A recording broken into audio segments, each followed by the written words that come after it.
Soprod et la RTI vous présentent 2 minutes pour comprendre.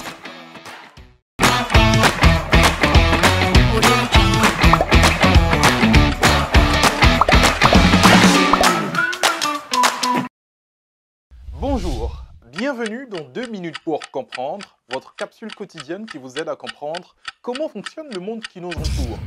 Aujourd'hui, je vais vous parler du blaireau. Le blaireau est un mammifère de la famille des mustélidés, tout comme la loutre ou la belette. On le trouve dans presque toute l'Europe et aussi dans certaines parties de l'Asie. Il mesure 30 cm de hauteur et 90 cm de long avec la queue. Le poids du mâle varie entre 9 et 17 kg et celui de la femelle entre 6 et 14 kg. Son pelage a des teintes grises, blanches et noires.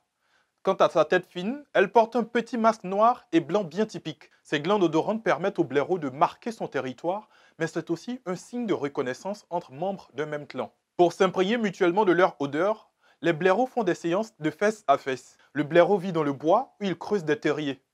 Le terrier du blaireau se trouve souvent au pied d'une butte, d'une falaise ou d'un talus. Mais il n'est pas rare de trouver près de leur habitation des mares ou des ruisseaux, mais aussi des arbres abattus, source de jeux et réserves de nourriture.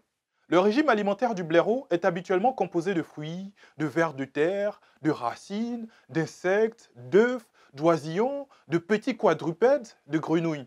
Il est omnivore, c'est-à-dire qu'il mange de tout. Les blaireaux ont des mœurs nocturnes. Ils ne sortent que le soir venu pour aller à la chasse et faire leurs besoins. Et le blaireau est très propre. Il ne fait jamais ses besoins dans le terrier, mais à l'extérieur dans des petits trous en forme d'entonnoir creusés à cet effet. Mais aujourd'hui, le blaireau est considéré comme une espèce menacée. Menacée par la chasse essentiellement. Je vous donne rendez-vous demain à la même heure pour un nouveau numéro de 2 minutes pour comprendre. Soprod et la RTI vous ont présenté 2 minutes pour comprendre.